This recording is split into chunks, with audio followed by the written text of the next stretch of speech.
Okay, so today I'm working on the 99XJ, and I've been wanting to replace these battery terminals for a while. The negative one is broken here. This is the factory lead, and yeah, this one's in pretty bad shape too, the positive.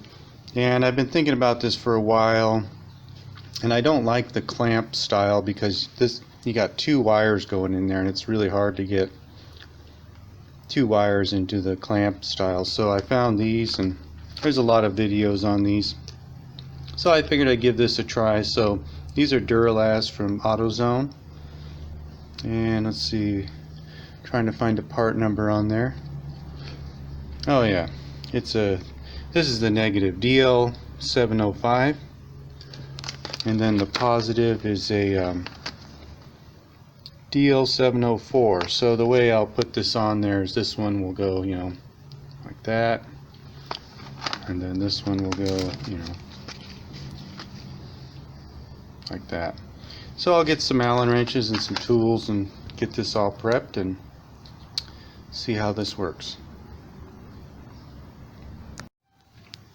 Okay, before I get started, this is what I was talking about, the clamp on style. You can see that groove is real small, so it'd be real hard to get two wires in there. These are fine for just a single wire. So I just got them just sitting on there for now, and I'm going to use a 4mm Allen in here and a 14mm for here, and I'll need one more wrench for here. Hold on a second. Alright, we're back. 6mm for the Allen bolt here. Okay, I'll get these wires all prepped and get them in there and try this thing out. Okay, so I use kind of an unconventional method of cutting the wires. I actually use a hacksaw. I wanted to get maximum amount of wire. I wanted to cut as close as possible and get it nice and square on the end, and it works really well.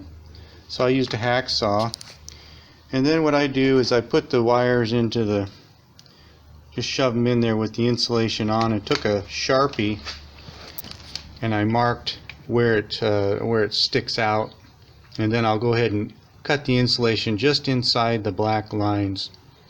I really don't want any copper being exposed, so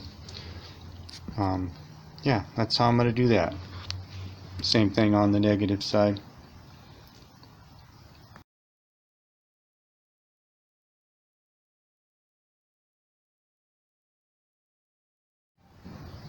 Okay, I got the positive terminal on.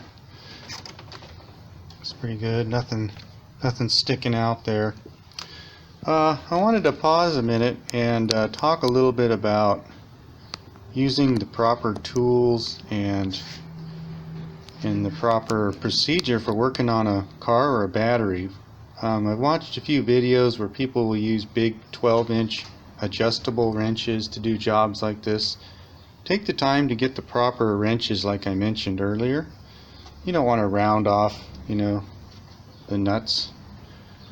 So the first thing that you want to do, I didn't explain this, but I should have, always unhook your negative terminal first, right? Take that off, and now it's safe to work on this side. And then when you put things together, it's the opposite order. So I've got this all done. Alright, and now I can work on this side. Once this is hooked up, I can't go back here, or I need to be very careful about not grounding this. If this touches anything metal, if I put a wrench on this and go over to a piece that's grounded, it will arc. And there's, what, 600-700 amps of current that can come out of this battery. So, batteries are dangerous. You should always realize this, but a lot of people on YouTube, I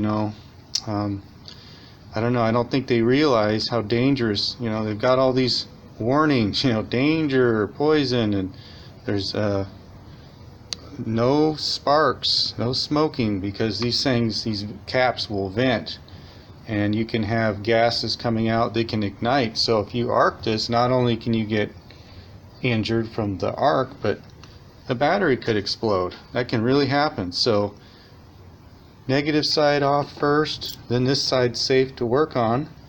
Put this side together, and then this is the last thing you do, is the negative side. Same thing with jumper cables. You know, you got to put your jumper cables on in the same fashion. Okay, so anyway, I'm going to get this side done. Just wanted to mention that. Take the time to get the proper tools.